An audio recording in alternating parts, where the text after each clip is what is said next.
Hi everyone, hope you're doing well. Today I'm bringing you this, an oil pastel tutorial. It's a seascape, landscape, whatever scape you want. I will break down all the steps, everything you need to know to get to this result from the sketch to the very end. I have a few tips I think you might like, so stay tuned. If you want to know more about oil pastels, there's a bunch of videos that I made. You can check them out in the link. Let's just get started, shall we? Let's shall.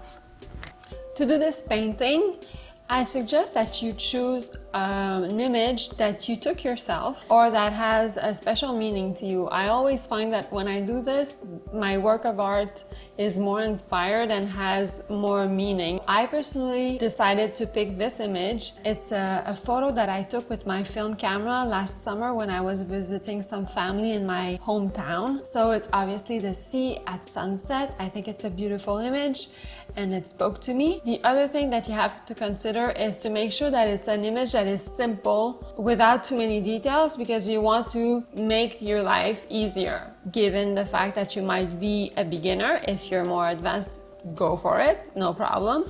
So on the image that I picked, you see that there's foliage at the forefront. It's just basically a black shape. There's a rock at the back with the horizon line and some sky that's melding into the ocean with a couple pops of light. So overall, it's not a very complex image with complex shapes or texture to try to reproduce, because oil pastels are kind of limiting in the way of details. So keep that in mind. The material you'll need is, try to take a paper that is on a thicker side to make your life easier. I chose a canvas board. You'll need pencil, eraser, a marker, paper towels, a set of pastel, any ones you like, a ruler, and a blending stump is optional. You can also blend with your fingers. As far as color palette goes, I've decided to go minimally, not pick too many colors to get overwhelmed and to keep things focused. I chose blues, yellows, gray, black. You do whatever you want. You don't have to stay truthful to the original image. You can change everything if you wish to. Let your inspiration guide you. But I personally find that it's better to choose your color palette beforehand and put all those colors aside so that you don't have to look for what you need. You'll need 2 copies of your image, 2 printed copies. I picked 1 black and white and 1 color. You do what you want. You're gonna fold both images in 4. And the fold lines that we'll create is gonna be a guide for you to make it easier for sketching. You can then use your ruler and pencil to split your sheet in 4, same way as the image, and that gives you 4 squares as reference for the sketch. Now with a marker, you're going to outline all the main shapes that you're seeing. You don't have to go into any details, you just outline the bigger shapes. And those are gonna be your references for your sketch.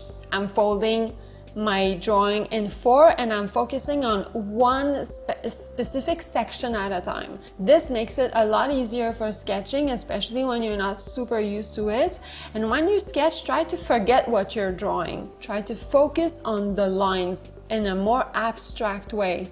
Just draw the lines that you're seeing in an abstract way. If you have trouble doing this, you can even flip everything over to trick your brain into just seeing lines rather than say, oh, I'm drawing a house, I'm drawing a leaf. You know what I mean? That's a good trick. And try not to press too hard on your pencil to have a very light sketch. It makes it easier when you come and you put the pigment, or else it's gonna meld with the pigment and not be as nice. I didn't do that. I wanted you to see the sketch properly, but after that I went and I erased the lines to take most of the pencil out. Now it's time to put some color down, the fun part. Don't try to be too accurate. You can't with oil pastel, or at least it's so hard and it's not really the point of it. They're more spontaneous and more expressive. So just go with the flow and don't try to be too accurate and have fun with the colors themselves. I tend to start by putting down just a little pigment, and I blend and see how things build up, and I add as I go instead of saturating the paper with the pigment at first, because at some point there's too much material on the board or on the paper and things get a little messy. So it's better to put less at first and just add as you go. For blending, I'm using a blending stump.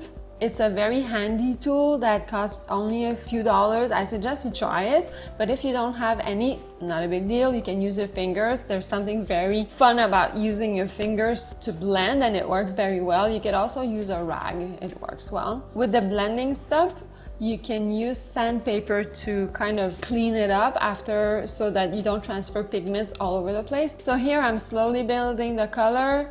I work in sections. I fold my paper over and I try to focus on one section at a time. It helps me forget about the whole painting or the end result and just focus in one little section at a time. It's a very good trick and you should try that. Whenever I start a new painting, I try not to put too much pressure on myself and to think, I've done a bunch in the past, I will do a bunch in the future. This is just one other work of art that I'm doing right now. And I try to really enjoy the moment for the sake of it. I try not to think of the end result or how I want it to look. And I try to focus on just putting pigment to paper and feeling how that feels, that sensation of rubbing the crayon on the paper and how blending feels and how the colors look. And I try to lose myself in that moment in a very meditative way, kind of. And I try to make each stroke a mindful experience. I know it sounds very spiritual or whatever, but it's the way that I found that is the more enjoyable for me to work.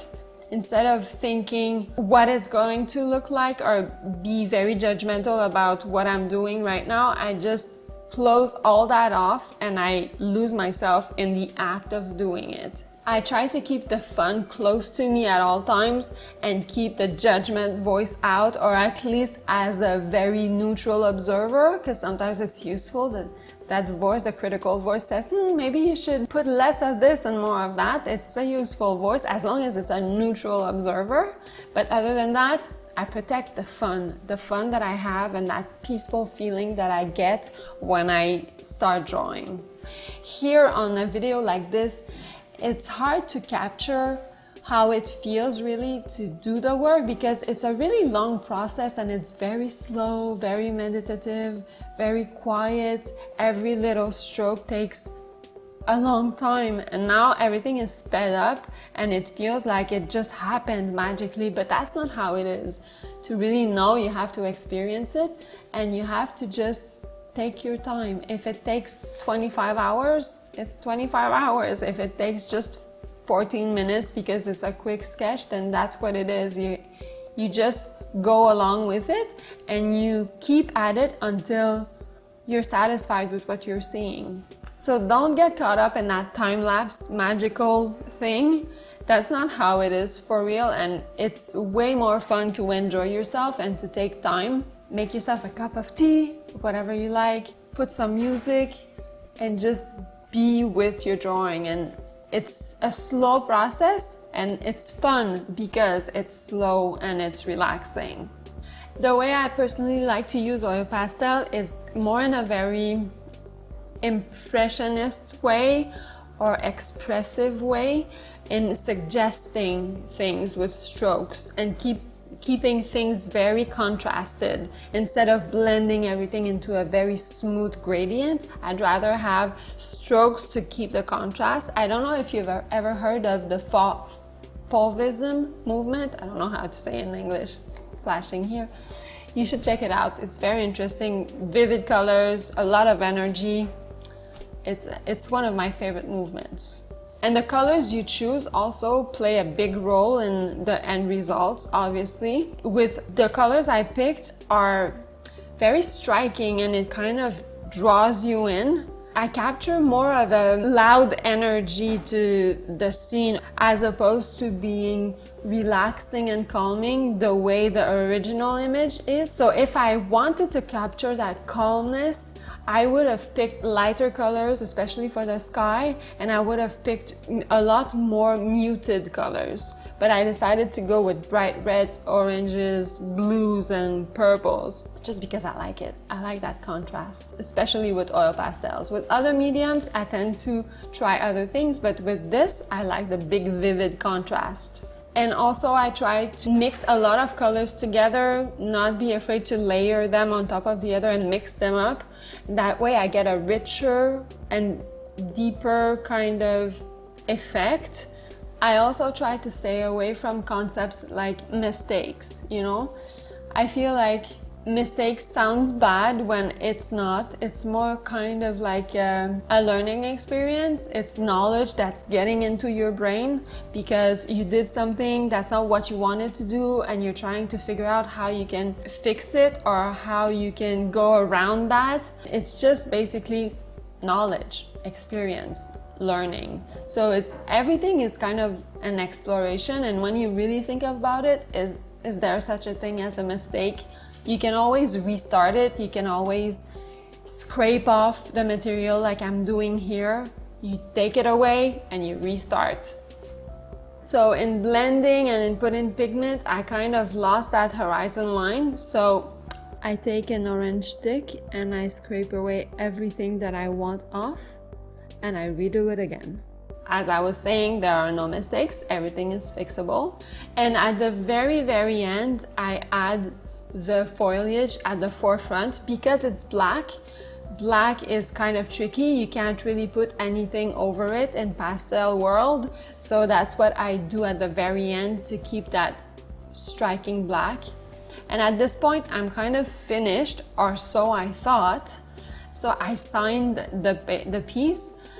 But then a couple hours later, I noticed that the light in the sky wasn't coming out as I wanted it to. It didn't pop the way I wanted it to.